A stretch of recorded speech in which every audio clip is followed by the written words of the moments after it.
back to my channel. My name is Tracy, and today I thought I would start a vlog and that we could just hang out with each other all week. I really miss you guys. I haven't done like a true vlog. I've been just doing reading vlogs. There's been stuff going on with me, but I'll talk to you guys about that later in the week. But I just really wanted to hang out with you guys. I really should have done more to myself before I left the house, but you guys, I was struggling so bad this morning. Today is the solar eclipse. I don't know if that has something to do with me or just that Aunt Flo is in town. But anyway, I need to finish my makeup first of all. My main doctor is not in this week, so I felt like this was the best week to kind of vlog, to tell you about my job.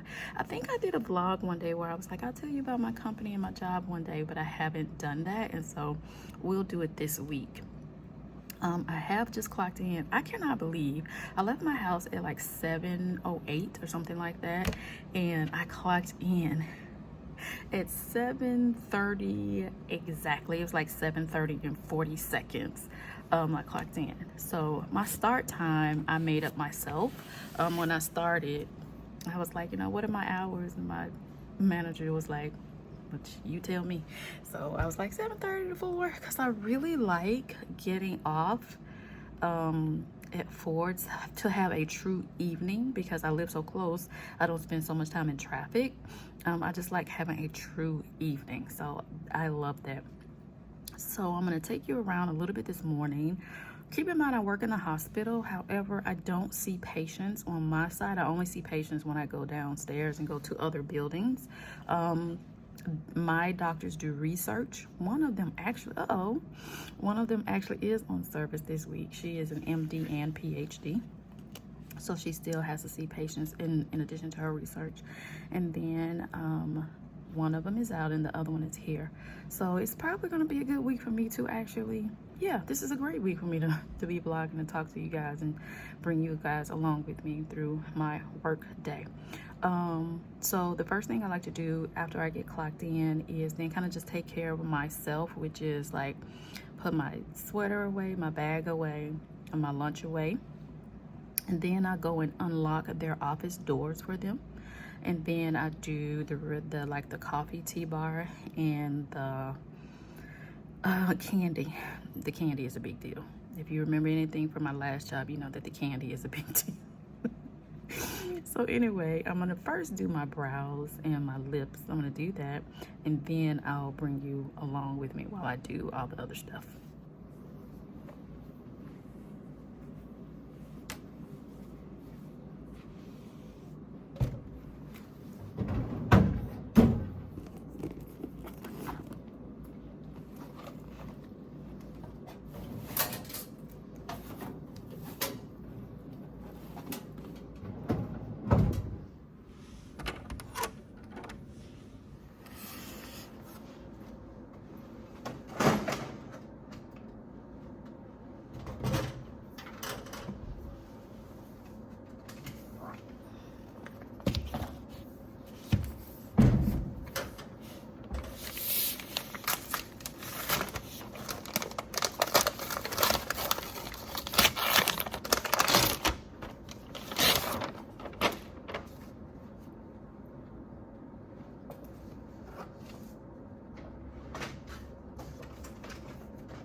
so much. I ordered a TV console today from Amazon. So we have this program at work. It's called Virgin Pulse, where you kind of do all of your health and wellness stuff. And I had enough points to get an Amazon gift card. So I redeemed the Amazon gift card today and paid for the TV console that's coming. I love this point system. It was really easy to do, really easy to set up on my phone. And so I just kind of go on there like every few days and just kind of update all of my health trackers through that system. Anyway, so TV console should be here on the weekend. I can put it up and finally put my TV up. I already purchased the picture hangers for this wall, for the pictures to go on this wall, but have I put it up? No. Have I finished organizing this shelf over here? No, I haven't. I have literally been surviving recently. Listen, my word for this time in my life is called surrender, okay? I am just at a place where all I can do is just surrender to whatever I am going through. And I'm finding that by surrendering, I am feeling a little bit better mentally and emotionally every day. Physically, I'm not doing great, but mentally and emotionally, I am feeling a little bit better every single day. I am so sorry about the noise. The air conditioner is on, which I don't think is actually working because it's been set at 71 since I've been home. So I'm gonna put a ticket in for that tonight. And the washing machine is going. So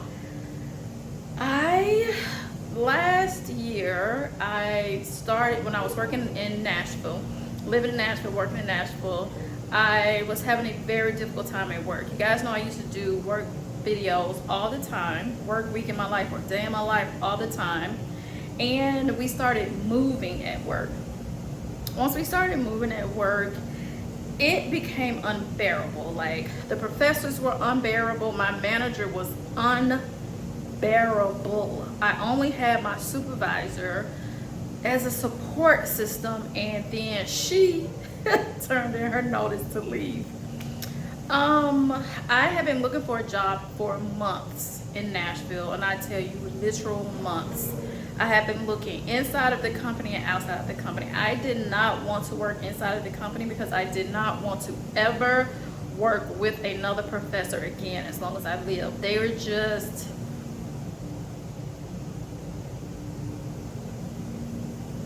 So last year I gave up cursing and alcohol. So they were very difficult to work with. There was one day when I was on campus walking around that beautiful, gorgeous campus that I used to show you guys all the time. Walking around campus, and I was sobbing, like out loud, uncontrollably sobbing. That's how bad work had gotten. I had fought all I could fight. I had been battling with my manager and the professors for months, and I was just broken. That is the only word I could use to describe my condition the last few months of being in Nashville. I was completely broken. And I was walking around campus, and I told God out loud in the middle of those sobs, I said to God, out loud, I surrender. Whatever you tell me to do, I will do, because I must have missed something you told me to do, because this life right now, working at this job, is actual punishment. So I surrender. Whatever you want me to do, I'm not hearing you. Obviously, I'm not doing it because I am actually in hell. So I surrender. And I meant that to my core. I meant to God, I surrender. And I was like, whatever you tell me to do in whatever area of my life from this point on, I will do. Hence the alcohol and the cursing. So like I said, I have been looking for another job for a while. I had gone on several interviews. The interviews were going well, but I was getting turned down and turned down and turned down. And this is not like me specifically because I am an administrative assistant and I have been for so long. Like, I have this career in admin, so it's usually not that difficult for me to get a job as an administrative assistant. So that particular day, like I said, that was the hardest day. Like, I was sobbing out loud. I had a meeting with my manager. It didn't go well. It was just so many things going bad that specific day. There was some comfort in surrendering though, because instantly I felt like I was not alone, and instantly I felt like I was doing the right thing for the first time in a really, really long time. So I was driving home that evening and I was still in the space of surrender, and I was just really quiet because I wanted to make sure I could hear God talking to me. So I'm driving home and I'm stuck in traffic, and so I just picked up my phone and there was a voicemail, and it was from a job that I really wanted. The only thing I didn't like about that job is that it was in the office 5 days a week, and it was also a further drive from my apartment at the time, so it was gonna like be in traffic more. But that was just kind of the nature of being in Nashville. There's just traffic.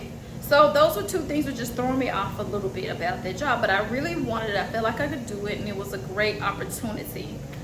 So I get the voicemail from the guy, and he's telling me that I didn't get the job, that he chose someone else. He wanted to call and tell me specifically because I had a great interview. He literally said there was no reason not to choose you. I just chose somebody else. And just like I just started laughing just now, I literally kind of chuckled when I heard that, and I was like, okay, God, okay. We working this out. So that job wasn't the right job for me. I had been looking for a job for months in Nashville, like literal months. So I get home, I literally just walk over the thresholds of my apartment, and I said, I'm gonna look for a job in Memphis. If I get a nibble, that means you're telling me I need to go home. Okay. So I can't remember who I was talking to on the phone. I feel like I was talking to my friend Janine, because she's kind of like my only real telephone friend. So I feel like I was talking on the phone with my friend Janine. She was talking, and while she was talking, I was looking up jobs. I was looking at FedEx, International Paper. I was looking at all these different companies that I know are big in Memphis, but they didn't have any admin positions available. And I was like, that is so strange. So my friend Rachel popped in my head. Rachel has tried to get me to come back to Memphis ever since I left and went to Nashville. She would call me and say, or she would text me and say, Tracy, there's a job position open at my company. I can get you an interview, but you have to move back home. And I would be like, girl, no, I'm not doing that. I wasn't ready. So she popped in my head, and so I'm gonna go look at her company and see if there's any available positions at her company. So I go into her company, and there are a ton of admin positions. So for that night, I probably applied for maybe 3 or 4. So I applied for those positions, and I didn't tell anybody I was applying for jobs in Memphis because it had just happened. So I just kind of, went on about my day, went on about my night, and went to bed. Woke up the next morning. I happened to be working from home that day. So at some point in the morning, I decided to check my personal email. I checked my personal email, and I had a request for one of those one-way, you know how you answer questions on a video? It was one of those type of interviews, and I was like, the next morning, I said, oh, I'm moving back to Memphis. And I put in, and I did no, I'm lying, it wasn't one of those one-way interviews. It was an actual phone call interview that would take like 5 to 10 minutes. So I followed the little link, and I put myself in for an appointment with the HR rep to have like this 5 to 10 minute phone interview. So I kind of finished out my work that morning, and my cousin happened to call me around lunchtime. Like he always does. You on lunch? Yes. Are you working from home today? Yes. Okay, I can tell you this story. So he called me. He told me the story. We laughed, kicked it up, you know, kikied a little bit. Then I said, I have a job interview for this company. And he was like, for a remote position? I said, no. And I just broke down on the phone with him. I was like, I've got to come home. I need to come home. I'm not doing well mentally, physically, emotionally. I am broken. I need to come home. He was like, I'm here for it. Tell me when to come get you. I'll come get you. I'll come get you. And so I was like, okay. That literal day, all I had scheduled was a phone interview with this company. That's all I had scheduled. That day, I started cleaning out my closet. I started cleaning out the clothes in my closet. I started cleaning out things that I wasn't gonna wear anymore. I took a big bag, like 2 or 3 bags that day to the Goodwill. I started I started packing, basically, which was just me decluttering at the time. So then the day came for me to do the phone interview, and the lady didn't show up. And I was like, oh no. And I was like, wait, anything in the world could have happened to this lady. I'm not gonna worry about that. I went back in. I followed the same link from the original email. I went back in and scheduled myself on her calendar again for the next time I would be working from home. And so she emailed me and said, oh my goodness, thank you so much for rescheduling yourself. I'm so sorry. My son was in a car accident and I just wasn't able to, reschedule you, but I'm so glad you did, and I'm looking forward to speaking to you. So in the meantime, even though I knew I had that phone interview with that lady, during the week, I never stopped applying for every single admin position that was popping up on that company. Like, it was a page, it was like, you applied for these jobs. And so some of them,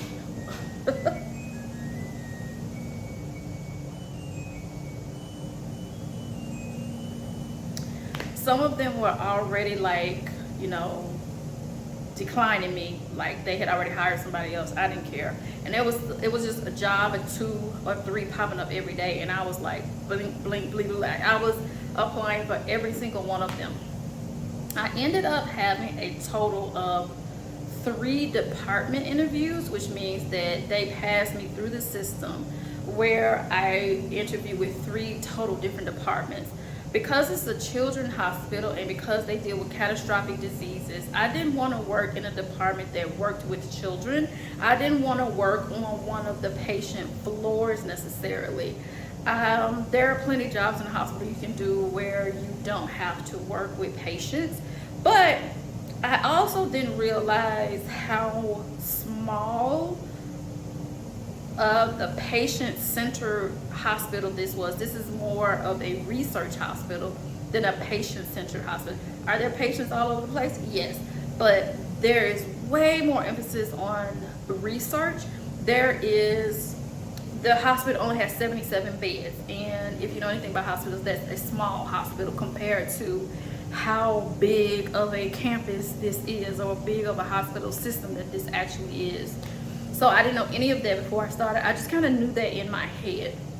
I also did not tell anybody else but my cousin that I had that interview, and I didn't even tell my friend Rachel. I was putting her name in the system. Like, they were like, who referred you? And I was like, Rachel did. Like, every single one of them, but I still wasn't telling her. And I went like that for a while. It took so long to get an answer. And so it turns out that the very first department I interviewed for was the department that hired me, but it still took so long. And in the meantime, I just kept packing. I just kept surrendering. I just kept packing. I kept doing the things that I just really needed to do. I started trying to put money to the side. I started looking for an apartment. I knew I needed a transition period, so I asked my cousins, like, hey, will you ask your wife if I can stay with you guys for a couple of months? And they both said yes. So there was a lot to be done while I was still waiting for this job to come through. So one of the conversations that happened kind of like after it was determined that I was going to leave Nashville, I was talking to a coworker in Nashville. And while I was still working at Vanderbilt, I talked to a coworker and she was like, what's going on? You know, things don't seem to be going well. I was like, things are so bad. And I started telling her how bad things were. And I did tell her, you know, I was looking for another job because I was looking for another job. And she was like, I don't think you should do that. And I was like, I'm sorry, what? I'm literally dying here. Like I cannot work with these professors and this manager. Like, let me tell you how bad things got for me with my manager. I hated this woman so much. I got concerned for my own physical health. Like, that's how much I hated this woman. I went to God and I was like, God, this is not healthy to hate someone this much. This can't be good for my heart, my mind, my nervous system. This is not good for me, God. Please help me. And he wasn't really helping me, I don't feel like, because my hatred for her kept growing. And so one day, when I was doing my morning prayer, I was working from home this day, and I just started praying for her. I started asking God to bless her, to cover her, to heal her heart, because there is something wrong with her. There is no way you acting like this and something not wrong with you. So I started praying for her, and then I still hated her, but I hated her less. Like, I didn't want to fight her all the time. And so when I was talking to my coworker about how hard of a time I was having at this job, she started telling me just how bad things had gotten for her at this company a few years before. Like, during the pandemic, she said they took away, she was the only person in the department. They fired the other person and they cut her pay, but she had more work. She was working 24/7. She was working from home, but she was working 24/7 trying to keep up with everything. The professors were stressing her out. She was telling me some stories, like they would say this to her, they were doing this to her, and all this stuff. She was just so happy she was at home because she could just cry and have all these things in peace, like no one knew. So she's telling me this story, and I'm looking at her like, girl, why are you still here? And she said, Tracy, I don't think you should leave this company because at least, I'm not using her exact words, I'm paraphrasing. She said, this is the devil that you know. She was like, so when she finished, she was so deeply convinced that she was telling me the right thing, that I need to stay, that I had to just let her off the hook. I was like, to be honest with you, I already have another job and I only have 3 doctors that I'll be working for. She was like, Tracy, you don't know. Those 3 doctors, no, I didn't have the job yet. I had interviewed. I didn't have the job yet. I said, I interviewed with a job that I really think is mine, and I will only be working for 3 doctors versus 50 professors and this manager. And she was like, Tracy, I know it's only 3 doctors, but those 3 doctors can be worse than 50 professors because, you know, you don't know their personalities, you don't know their attitudes, you don't know what they like. And plus, if you're just with 3 doctors, that means that you do everything for those 3 doctors, not just sectioned out like the job that we have now. I told her, I don't care. If I get this job and if it don't work out, I can get another one. But what I can't do is keep working with this woman that Webster's dictionary definition hate. I can't work for her and all these professors that I am learning to hate. Like, I can't keep working in an environment where I hate. I can keep working in an environment where I'm literally outside walking around campus sobbing out loud. I can't do this. I can't care for myself in this situation. Before I started looking for a job in Memphis, I had been looking for a job in Nashville, like I said, for months, and things were just not coming to fruition for me. It had gotten so bad with my manager that I had decided to walk away from the job the day that my supervisor left. Like, my supervisor had given a month's notice, and I was decided, well, when she leaves, I'm gonna leave, but I can't, because I can't work here without her. She's literally the only thing that's propping me up. She's the only reason that I'm not physically dying, because I'm so broken at this job. And I had just decided I was not gonna give a notice. I had just decided I was gonna walk away if I didn't find a job before she left. And so the deadline was coming, of course. I only had 4 weeks to find another job. And I called my family. This was like their first inkling of knowing that something was going on with me, because I was doing silent videos here because I just couldn't talk. So I wasn't talking to my friends or family about it. And in hindsight, I'm glad I did that. I felt like I definitely did the right thing, because I was only talking to God. I would tell people funny stories about work just to try to help myself. So I had called my family, and I was like, hey, I called 3 people in my family, and I was like, hey, I have to tell you, things are not going well with me at work. I am having an extremely hard time. Each one of them knew that we were moving, and they were like, okay. And I was like, I feel like I'm gonna have to walk off from this job. If I don't find another job in Nashville and I get evicted from my apartment, can I just come and sleep on your guys' couch for a while? I'm pretty sure I could find a job in Memphis. And all 3 of them said the exact same thing. Number 1, you ain't never slept on the couch when you come here to visit, so why do you think you got to sleep on the couch if you live here? Number 2, just leave. You don't have to wait till you find another job. Just walk away now. We got you. You ain't nothing to take care of. We got you. And I was like, okay, but I want to do my due diligence. I want to do everything in my power to find a job. I don't want to be a burden on anybody. They were like, don't even think of it like that. You're not a burden. If you need to leave, it's making you sick, you leave. What? This is not even a conversation. So I said, okay, which was beautiful, and it really helped me, because now I knew I could walk away if I needed to. And I felt comfortable with these 3 people that if I walk away, they were true to their word. They would have me until I found something else. And so I did find something else. I've been at this job for 6 months. 6 months. I was talking to one of my coworkers today about my most difficult doctor, right? She's not difficult in my opinion, but she kind of frightens everyone else. So I was talking to a coworker today, literally today, before I left work, and he said, the fact that everything that happened to you here is nothing shows how difficult and horrific your previous job was. I was like, you weren't even there.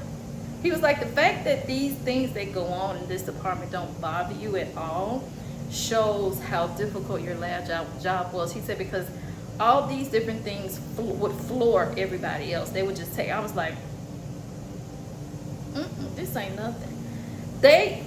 And yes, my coworker from Nashville was right. I have 3 doctors, and I have to do everything for them. It is nothing, and I mean nothing, compared to where I was. Nothing. First of all, the 3 doctors that I work for are actually changing the world, right? They're not egocentric. They're not narcissistic.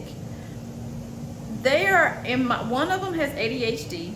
The other one is such a scientist till everything flies over their head. And the other one is just at a place in her life where she's like, how many more years I got to be here? Like, they're kind. Like, I would take 10 more of these 3 compared to any 2 or 3 that I had at Vanderbilt. I would take 10 more. That's how much of a drastic difference this is. And not just my 3 doctors are different. The company culture I work for is so different. I don't feel any stress or pressure going into the office every day. The only real problem I have with going into the office every day is I honestly don't have enough clothes. So I have to, like, excuse me, I need to go shopping. I need to create some clothes. I need to get clothes. This shirt I'm wearing, my friend Rachel gave me.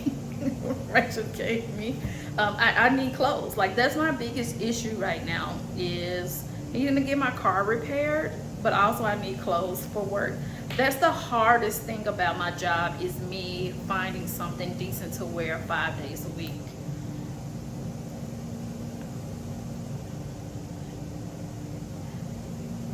You don't have to stay with the devil that you know.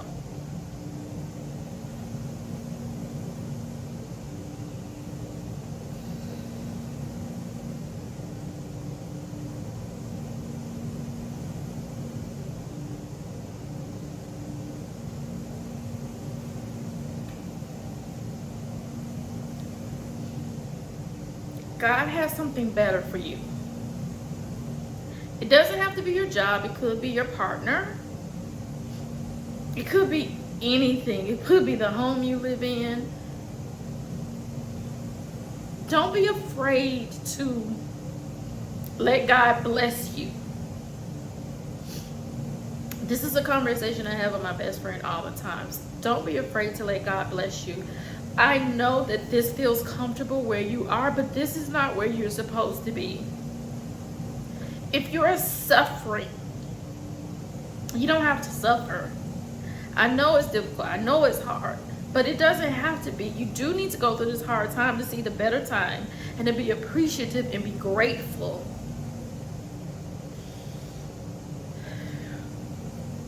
You don't need to stay with the devil that you know when you serve God.